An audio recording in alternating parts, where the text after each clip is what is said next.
My background is I spent 18 years in the U.S. Congress. I spent 10 years on the Intelligence Committee in the House. I spent 6.5 years as either the chairman or the lead Republican on the Intelligence Committee. And most recently in public service, I spent 3 years as the American ambassador to the Kingdom of the Netherlands, my birth country. Yes.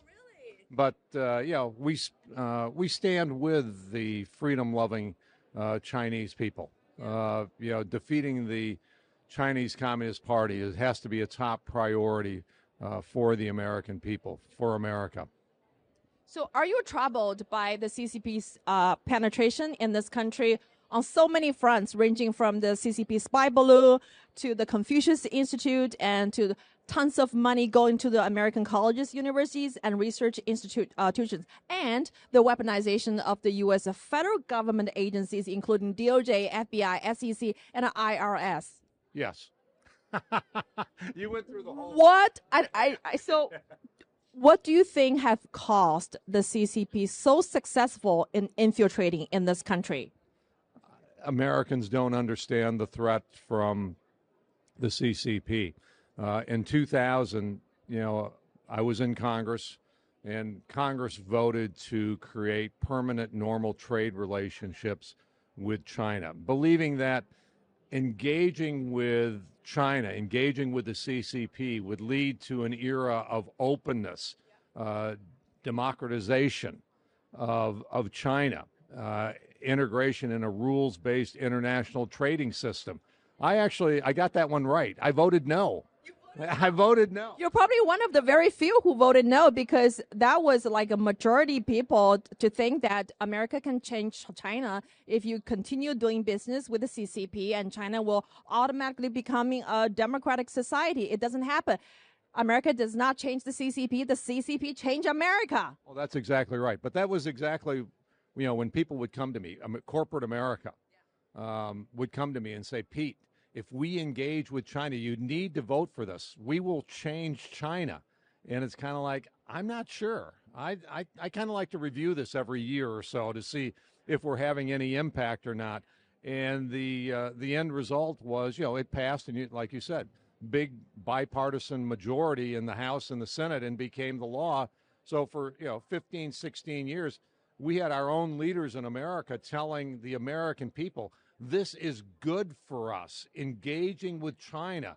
And finally, engaging with the CCP is good for America. And all of a sudden, I'm from Michigan. Our industrial base is hollowed out. We see that China is stealing our technology.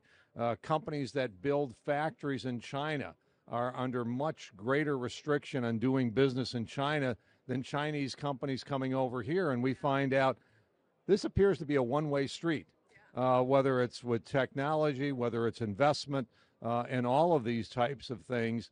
The CCP has used this new arrangement with America to strengthen itself, to strengthen its position in China, and not open up and not become integrated into the world community. Absolutely. When people talk about CCP stealing America's job and stealing America, I like to use the word that it's not CCP stealing. It's America inviting the CCP to come in and take the job, because it's, like you said, the bipartisan support from both parties. They encouraged the CCP to enter the WTO, and they gave the thief a permanent permission to steal America legally. So you created your own problem, right? Right. And, but it's still going on. In my home state of Michigan, we are taking taxpayer money from small and medium-sized businesses in the state of Michigan, and we are going to be providing CCP companies, affiliated companies, who are allied and, have partnerships with some American companies, but we're giving them $3 to $4 billion. American taxpayer money, $3 to $4 billion to the CCP affiliated companies to locate a couple of battery plants in Michigan.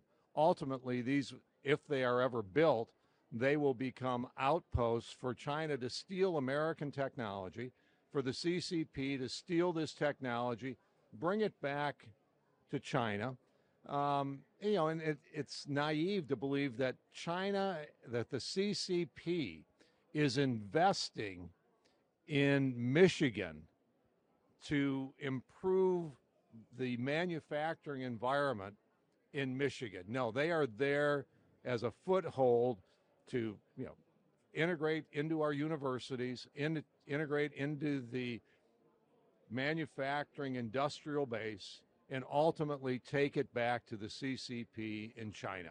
It's awful. But again, Republicans and Democrats are doing this.